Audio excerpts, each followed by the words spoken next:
요단을 건너고 가나안 땅에 들어오면서 이제 사사들에 의한 하나님의 정치가 시작이 되었습니다. 사사들을 통한 하나님의 정치가 진행되는 동안에 이스라엘 백성들은 점차적으로 다른 나라, 주변 나라의 상황을 볼 때 거기는 왕이 있고 통치자가 있는데 반하여 이스라엘은 그 통치자가 없는 것을 늘 부러워하면서 그 백성들이 하나님 앞에 하나님의 이 사람들에게, 사사들에게 많은 요청을 거듭합니다. 우리에게도 왕을 세워주시기를 원합니다. 그런데 하나님의 마음은 그들에게 왕을 세워주게 되면 그들에게 많은 부역과 많은 세금을 거두게 되니까 결코 바람직한 일이 아니다. 내가 쓰는 사람을 통해서 내가 친히 너희들을 다스리고 정치할 테니까 그렇게 함이 좋겠다. 이런 뜻을 사무엘을 통하여 2번 이상 그들에게 전달했지만 그들은 그렇지가 않았습니다. 하나님이 직접 통치하는 것은 실감을 느낄 수가 없고 우리에게도 왕을 세워 주시기를 원합니다 라고 했을 때에 이스라엘 기스라고 하는 한 사람이 있었는데 이 사람은 목축업을 하는 사람이었습니다. 그런데 이 목축업을 하고 있는 어느 날 그가 귀히 여기던 암나귀 한 마리를 잃어버리고 말았습니다. 그래서 이 암나귀 때문에 여간 신경이 쓰이질 않아가지고 그 아들이 있는데 그 아들이 사울이었습니다. 다 자란 청년 사울에게 네가 이 암나귀를 찾아오라 이렇게 아버지가 분부를 내립니다. 그런데 이 아들 사울은 아무런 군소리가 없이 어떻게 해서 나귀를 잃어버렸습니까? 어디로 가야 나귀를 찾을 수가 있습니까? 이런 내용도 묻지도 않고 아버지가 암나귀를 찾아오라고 말씀하는 말씀만 붙들고 네 알았습니다 라고 말하고 들러 나갔습니다. 이 골짝 저 골짝을 헤매고 다니는 길을 사흘을 다녔는데도 불구하고 아버지가 말씀하신 그 암나귀를 찾을 길이 없었습니다. 어찌 보면은 아무런 정보도 없이 아버지 암나귀를 찾는 일이 어려웠겠지요. 어두움 가운데 반을 찾는 격이다. 암중모색이다. 암중모색을 3일 동안 했지만 아무런 효과를 거둘 수가 없을 때에 이 사울이 이런 생각을 합니다. 함께 데리고 간 종에게 말합니다. 아버지가 암나귀를 찾는 것은 고사하고 3일 동안 아들이 이렇게 아무런 소식을 전하지 못하고 집에 돌아가지 못하므로 아버지가 우리를 통해서 염려가 많으실 테니까 이제 포기하고 아버지 집으로 돌아가는 것이 좋겠다. 이게 9장 5절에 우리가 읽었던 말씀 앞에 나오는 그런 내용입니다. 종이 그 말을 듣고 있다가 이런 말을 합니다. 돌아갈 때 돌아가더라도 내가 알기로는 이 근처에 하나님의 사람 사무엘이 살고 있다는데 그분께 가서 어디 가서 암나귀를 찾으려는지 좀 물어보고 가지요 그랬습니다. 그랬더니 사울이 이런 말을 해요. 그래도 하나님의 사람 사무엘 같은 훌륭한 분을 만나러 가는데 암나귀 찾기 위해서 가는 건 좀 명분이 그렇지 않느냐. 그보다도 내 마음이 허락하지 않는 것은 하나님의 사람을 만나러 가려면 빈손으로 갈 수가 없지 않느냐. 우리가 지금 아버지 암나귀를 찾으러 돌러 다니다가 아무것도 없는데 어떻게 빈손으로 하나님의 사람을 만날 수가 있느냐라고 말했더니 이 종이 내가 4분의 1 세켈이 내게 있습니다. 이걸 또 가지고 가면 좋겠습니다. 예수님 때도 성전에 들어가려면 2분의 1 세켈, 그러니까 반 세켈을 드렸어요. 그것은 많은 금액이 아니었습니다. 아마도 이 한 세켈, 여기에서 말하고 있는 4분의 1 세켈 정도 되면 많아도 1,000원 이상은 되지가 않아요. 1,000원 미만이에요. 지금도 이스라엘은 동전, 요만한 동전에 세켈이 있습니다. 아주 적은 단위의 물질인데 동전 하나 그게 있다고 하니까 그래 그러면 이거라도 가지고 한번 가보자 해서 작은 예물이지만 그걸 가지고 사무엘을 찾아갔는데 근데 오늘 읽었던 본문의 말씀을 보면은 그때 이미 하나님께서는 이 사무엘에게 내가 사울이라고 하는 청년을 보낼 테니까 너는 그에게 기름을 부어 이스라엘의 왕을 삼아라. 그렇게 말씀하고 있음을 우리가 16절에서 확인하게 됩니다.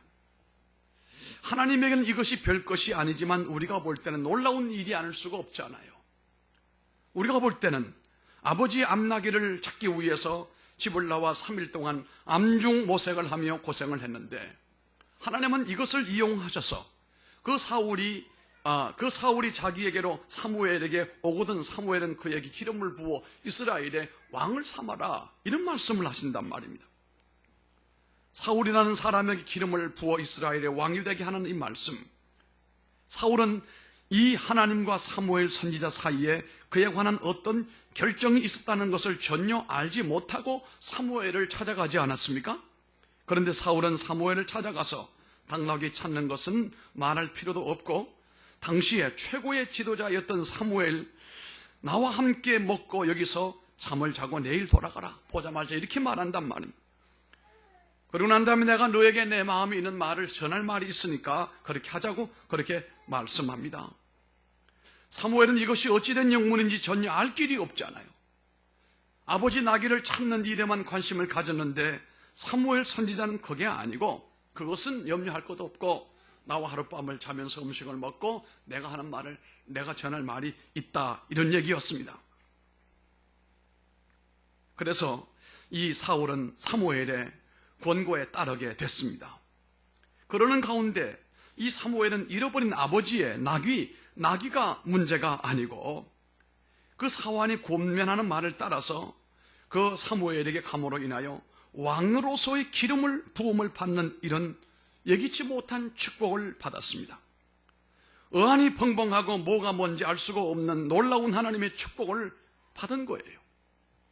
우리가 세상을 살다 보면은 자주 있는 일은 아닐는지 몰라도 이런 일은 충분히 여러분들에게도 일어날 수가 있다는 사실입니다.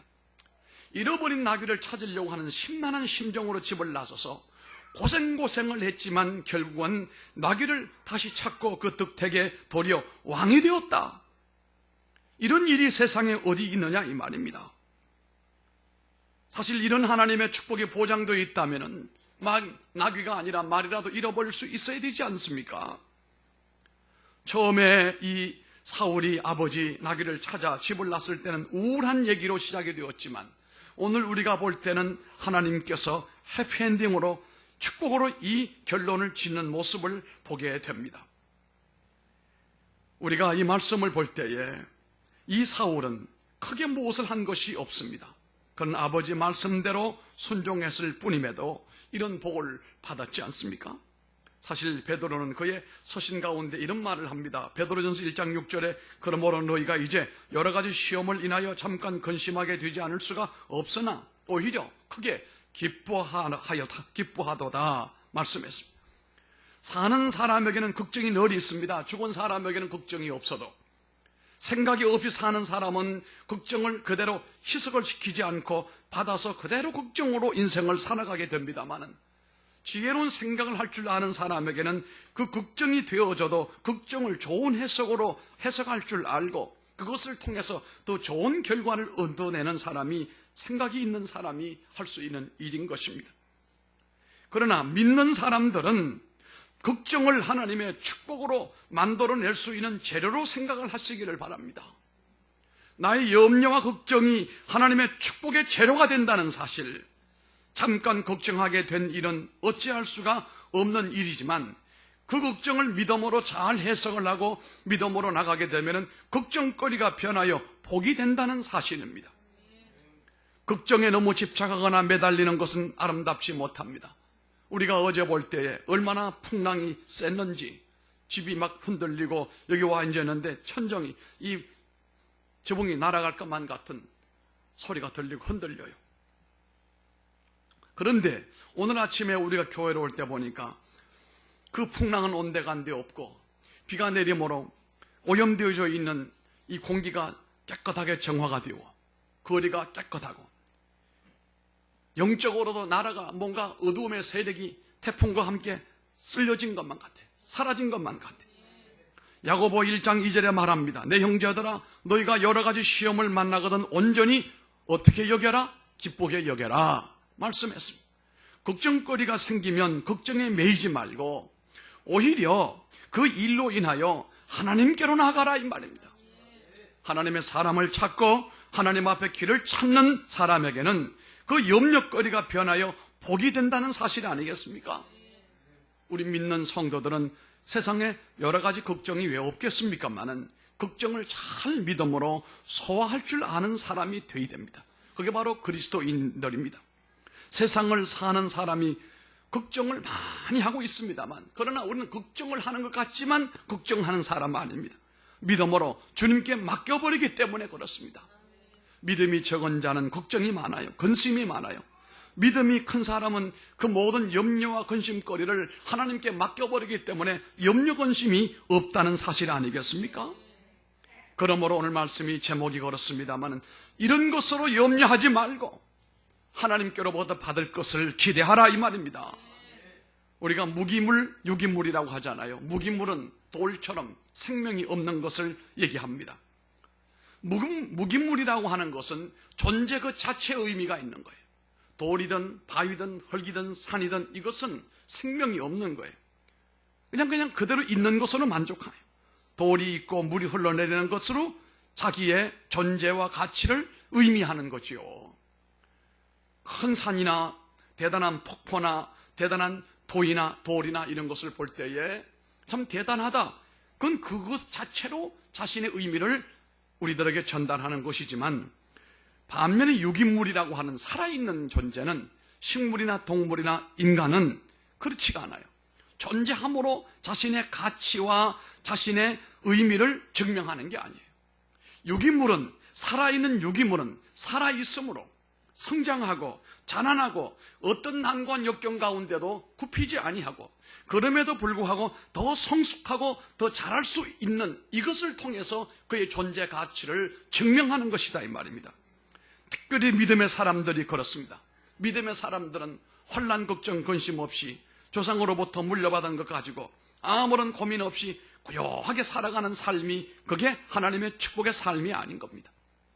폭포가 떨어지는 가운데도 물풀에 나무 가지에 앉아서 그 큰 소리에 두려움이 없이 편안하게 안전하게 앉아있는 새처럼, 우리가 어려운 역경이 많고 난관이 많을지라도 이것을 다 주님에게 맡겨버리고, 주여 지금은 내가 힘들고 어려운 과정을 통과하고 있고 잃어버린 것이 참 많아서 내 마음이 허전하기 거지 없을지라도 내가 이것을 다 주님께 맡겨버리고, 주님은 도리어 내게 주실 것이 무엇인지 예비하고 있으신 것을 나는 믿음으로 확인하고 있으니 내게 잃어버린 것보다 더 좋은 것들로 채워주시기 원합니다 라고 하는 것이 믿음의 사람들이다 이 말입니다. 그러니까 사람은 존재하는 것에 의미를 두면 안 됩니다. 내가 우리 가정이나 직장인 학교에서나 그저 있음으로 인하여 나의 존재가 확인되는 게 아니에요. 나의 기능을 할 줄 알아야 된다. 성도들의 역할을, 소금과 빛의 영향력을 발휘할 때에 그 사람이 그리스도인이고 크리스천이지, 교회만 다닌다고 절대로 우리가 그를 인정할 수가 있는 것은 아닙니다.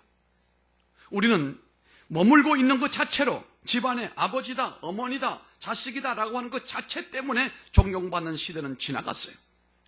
아버지로서 역할을 해야 되는 것입니다. 어머니로서 뛰어난 역할을 해야 되는 것입니다. 자녀로서 역할을 할 줄 알아야 된다는 사실입니다.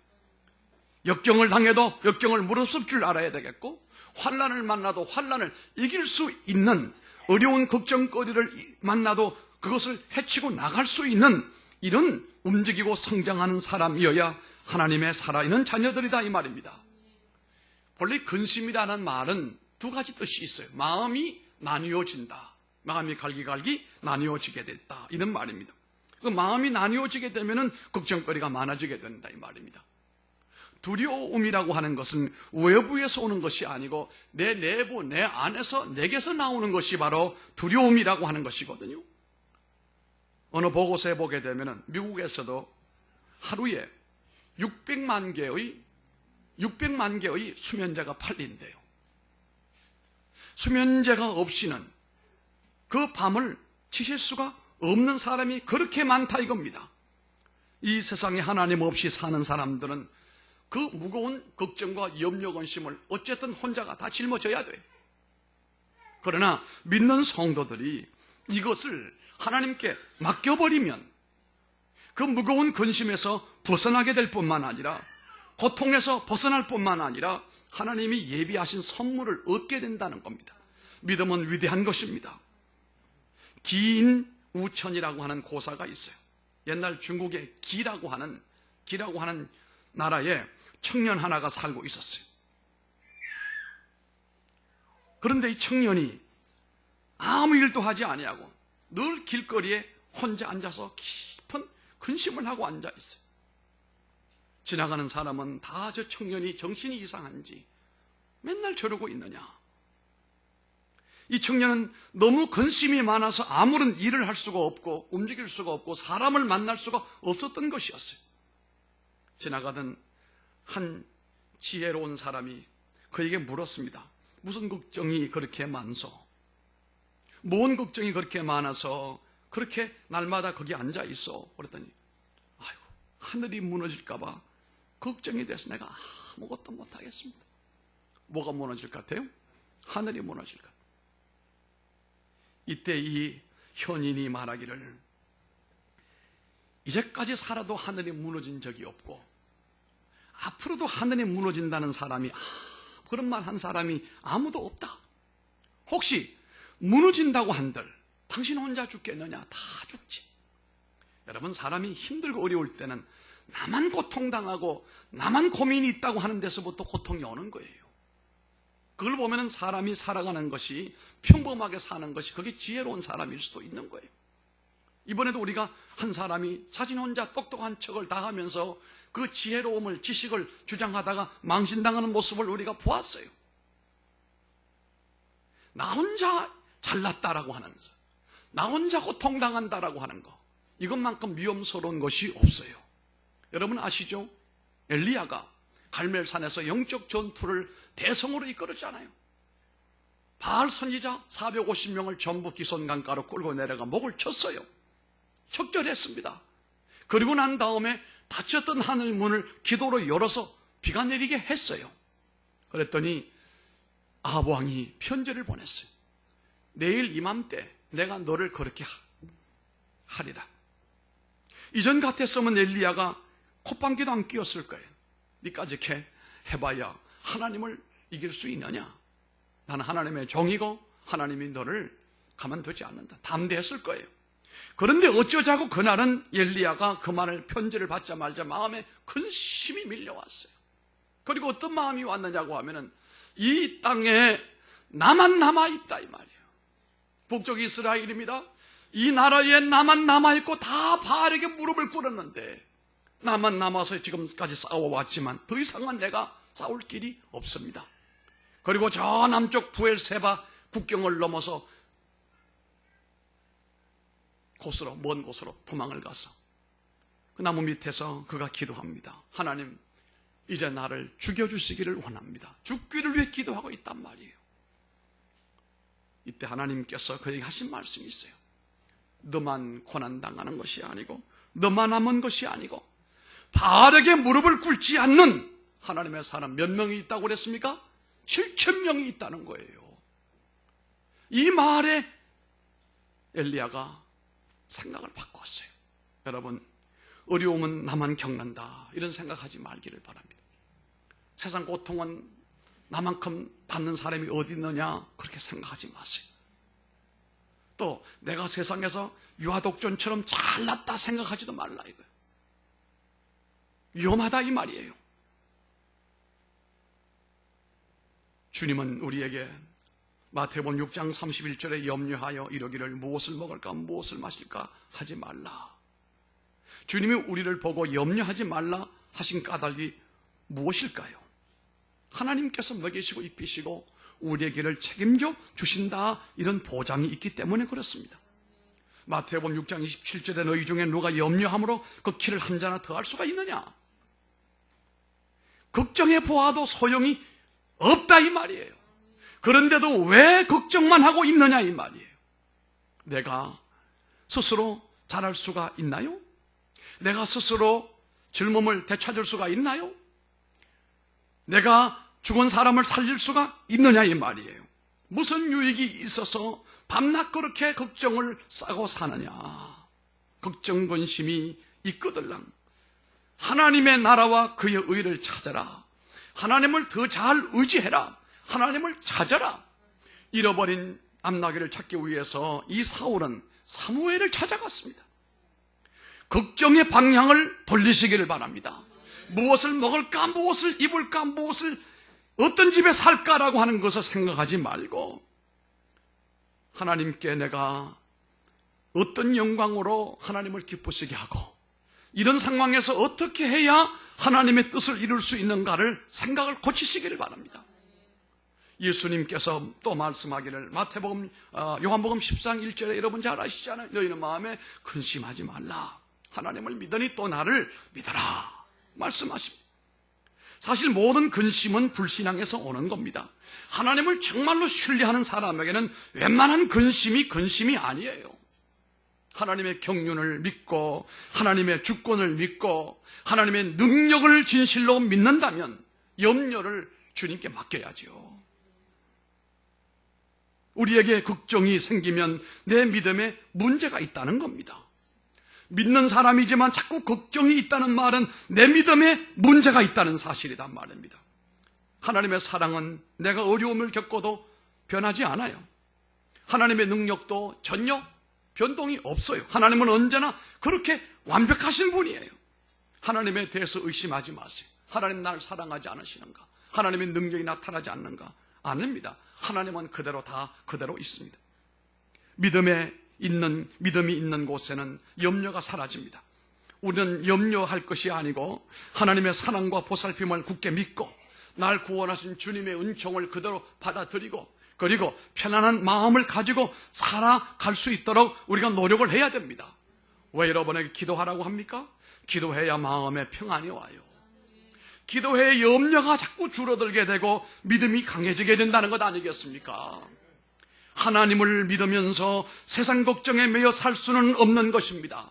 그러므로 걱정이 생기거든 믿음을 달라고 기도하시기 바라고, 염려가 생기고 문제가 생기거든 하나님의 교회로 달려나오고 강단 앞에 나와 제단불을 붙들고 몸부림을 치라 이 말씀이에요.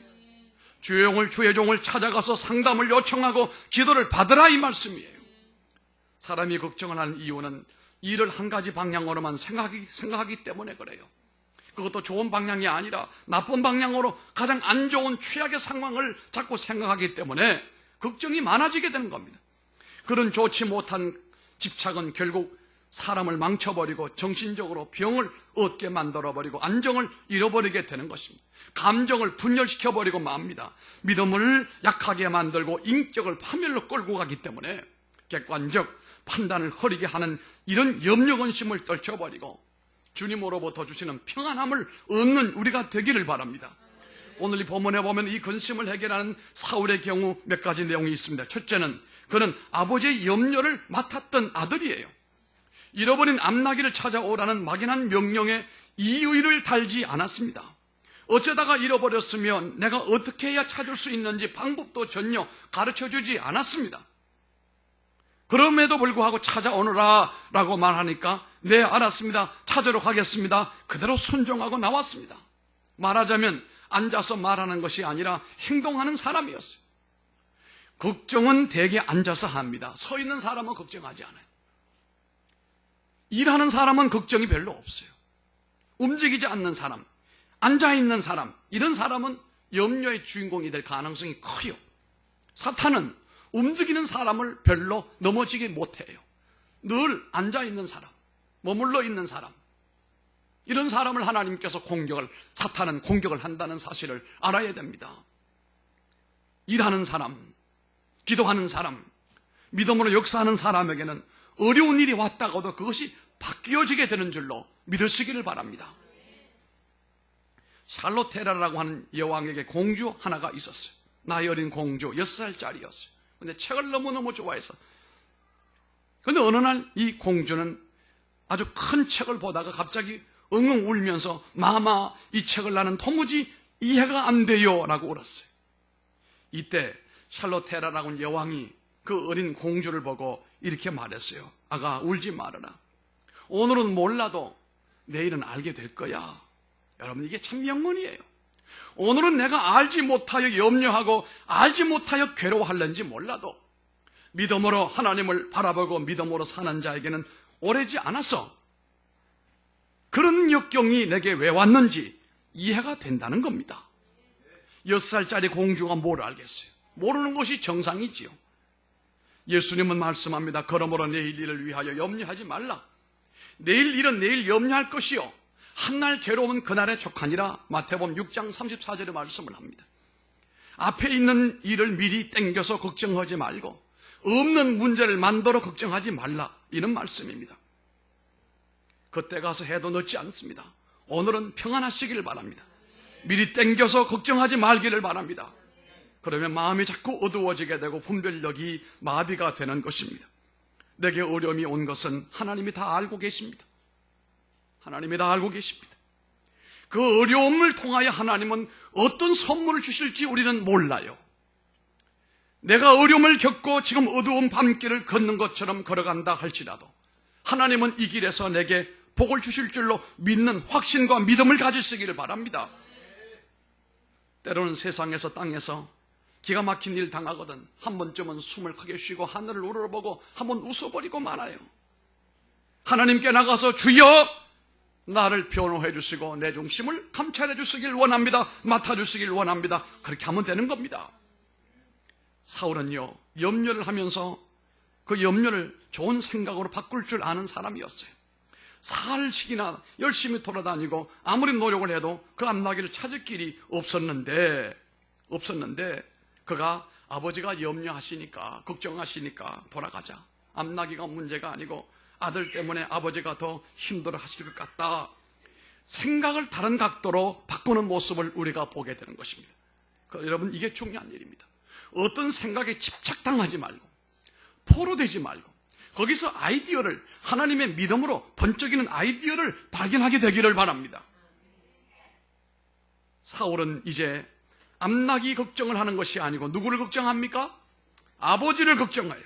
암나귀를 걱정하지 않고 뭘 걱정해요? 아버지를 걱정하고 따라하세요. 아버지를 걱정했다. 생각의 방향을 바꾸란 말이에요. 내가 문제가 있는 그것만 자꾸 바라보지 말고 생각을 바꾸라. 이것을 통하여 하나님이 어떤 길을 여실까? 어떤 은혜를 내게 주실까? 생각을 바꾸라, 이 말입니다. 나귀가 아니고 걱정하실 아버지를 생각하게 됐어요. 이제 훨씬 더 높은 인간적인 걱정을 하게 되는 겁니다. 이러면서 그가 성숙해지게 되어 있습니다. 건강을 잃는 것은 인생의 모든 것을 다 잃는다고 하지요. 우리에게 중요한 것은 사실 건강이고 믿음이고 진실입니다. 건강을 해쳐가면서 걱정하고 천국을 포기하는 불신앙을 가지고 염려하는 것은 분명 잘못된 것이죠. 우리에게 근본적이고 가장 높은 가치가 있는 것은 우리 하나님 아버지입니다. 우리가 가장 신뢰하고 변함이 없는 의지처는 바로 하나님 아버지예요.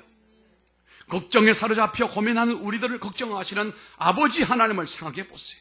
너는 왜 그런 걱정을 하고 염려만 하느냐? 네 아버지를 의지해라. 아버지를 소망하고 아버지께 기도하라, 이겁니다. 우리가 마지막으로 결론의 내용을 보면은 사무엘을 찾아간 이 사울의 태도가 아름다워요. 하나님에게 여쭈어 보려고 해도 빈손으로 어떻게 가겠는가? 그때 그 종이 하는 말이 내게 4분의 1 세켈이 있습니다. 이락도 가져가십시다. 사실 그것은 부끄러운 동전이에요. 하나님 앞에 헌물로 말하면 1,000원짜리예요. 그러나 빈손으로 가지 아니하고 뭔가 정성 있는 최고의 예물, 그러나 지금으로선 전부 아니겠습니까? 이것을 가지고 사무엘을 찾아갔더니 이것이 헛수고가 아니었음을 우리가 알게 되는 것입니다. 이 사울이 종과 함께 사무엘을 찾아갔는데 거기서 사무엘로부터 상상할 수도 없는 얘기를 듣습니다. 네가 아버지 잃어버린 양 때문에 여기 왔지만 나와 함께 하룻밤을 지내고 음식을 먹자. 그리고 내가 내 마음에 있는 얘기를 다 전해줄 테니까 그 말을 들어라. 이때 이 사울은 사무엘의 말씀을 잘 경청을 하면서 마침내 염려근심으로 사무엘을 찾았지만 사무엘은 그 머리 위에 기름을 부어서 이스라엘의 왕으로 세웠어요. 끝없는 염려와 근심의 뿌리가 무엇입니까? 사람들은 그게 돈이라고 해요. 사람들은 질병이라고 해요. 그러나 우리가 볼 땐 그게 아니에요. 오늘 아침에도 우리 기독교 치유상담연구원에 졸업생 한 분이 전도사님이 있어요. 졸업을 하고 났는데 얼마 전에 소식이 들려오기를 암이 와가지고 이 암이 여러 군데 전이가 돼가지고 수술을 못할 상황이 됐고, 그래서 항암 치료를 받고 있는 중에 있다 해서 처음으로 전화를 아침에 와서 했더니 전에 듣던 목소리보다 더 건강한 목소리로 아이고 원장님 감사합니다. 아이고 어떻게 된 거냐 그랬더니 항암 치료를 이틀 지나면 다 끝이 나는데 암이 점점점 줄어들고 있고 그 독한 치료를 받는데도 음식을 먹는데 전혀 문제가 없고 힘들지 않아가지고 입원하지도 않고 집에서 버스 타고 다니면서 치료를 받고 있는데 아마 조금 지나면 다 나을 것만 같습니다. 암이라고 하는 질병이 얼마나 무서워요. 우리의 육체에 질병이 오면 얼마나 힘들어요. 그런데 알고 보면요, 그 질병과 그 무서운 돈이 문제가 아니에요. 그보다 더 강하신 하나님에 대한 믿음이 문제다. 여러분, 염려가 되지 않으려면 믿음이 있어야 해요. 돈 걱정, 건강 걱정 아니하려면 하나님에 대한 변치 않은 굳건한 믿음이 있으면 이것이 치료가 된다 이 말씀. 내 암나기를 염려하지 말라 찾았느니라. 오늘 사무엘이 그렇게 말했어요. 한번 따라합시다. 내 잃어버린 암나기를 염려하지 말라 찾았느니라. 집에 돌아가 봤더니 잃어버린 암나기 집에 돌아왔어요. 뭘까요? 그 잃어버린 암나기를 통하여 하나님은 사울을 이스라엘의 왕으로 삼으려고 했던 거예요. 우리가 잃어버린 물질이나 잃어버린 건강이나 어떤 잃어버린 기회가 다 끝이 날 줄 알지만 그게 아닙니다. 믿음으로 사는 사람에게는 그것이 우리에게는 복이 될 수 있다 이 말이에요. 어떻게 할아버지보다 손주가 더 소리를 질러야 되네 오늘. 애가 문제예요? 아버지가 문제예요? 할머니가 문제예요? 오늘 제가 오늘 보통이 아니네. 저기 순한 애가 오늘은 뒤에 서서 할아버지하고 맞짱을 뜨고 있네 아주. 말씀의 마무리입니다. 여러분 걱정하지 마세요. 믿으세요. 하나님의 능력을 믿으시고 하나님의 은혜를 믿으시기 바랍니다. 요즘에 나라를 위해서 우리가 특설하면서 고민 많이 했어요. 그런데 마지막으로 마치는 날 금요일쯤에 하루 전날 내 마음에 얼마나 평안을 강같이 주시는지 편안했어요. 솔직히 말해 나도 욕을 좀 했거든. 그런데 욕이 안 나와요. 내 마음에 하나님 평안을 주신 거예요. 나라도 하나님이 주권이 있고 이 민족을 이끄는 분도 하나님이시다. 누구를 세우든 너 염려하지 말라. 하나님께서 평안한 마음을 내게 주셨어요. 여러분 나라를 위해서 많이 기도하시길 바랍니다. 하나님을 믿자. 하나님은 역사와 그 모든 길을 예비하시고 인류 역사 흥망성쇠를 하나님의 손에 쥐고 있는 분 아닙니까? 믿음으로 하나님을 의지하고 나가면 해결될 줄로 믿고, 난데없이 왜 최성해 우리 언론에 교회 언론에 이사장이 등장을 해가지고 상황을 역전시키는지 알 길이 없어. 내가 연락을 했죠. 이사장님, 총장님 담대하시기 바랍니다. 앞으로 염려가 돼요. 저 동양대학이 영주 풍기에 있는데 시골 학교예요. 그러나 한강 이남에서 취업률이 제일 높은 학교가 그 학교예요. 대단합니다. 그리고 이번에 미 이사단에 나간 동두천에 이 부지를 사가지고 거기에 제2캠퍼스, 북서울 캠퍼스를 만들었어요. 그런데 이 일로 인해서 학교가 어려움이 당할는지 모른다. 우리 모두 기도하겠습니다. 담대하시기 바랍니다. 혜성같이 나타났어요. 최성래 총장 싹 바꿔놨어요. 거짓말하고 자기 이익을 위해서는 온갖 탈법을 정당화하면서 국민을 호도하려고 하는 지도자는 하나님께서 간두지 않으신다. 정말로 자기 몸을 불사르면서 국가와 민족을 위하여 일하고 수고하고 국민의 안정을 도모하고 그리고 삶의 성장과 발전을 위해서 그렇게 애쓰는 지도자를 우리가 보고 싶다 이거예요. 하나님께서 그 마음도 아시고 걱정을 넘어서서 은혜로 채워주실 줄로 저는 믿습니다. 기도하겠습니다. 아버지 하나님, 은혜와 사랑을 진심으로 감사드립니다.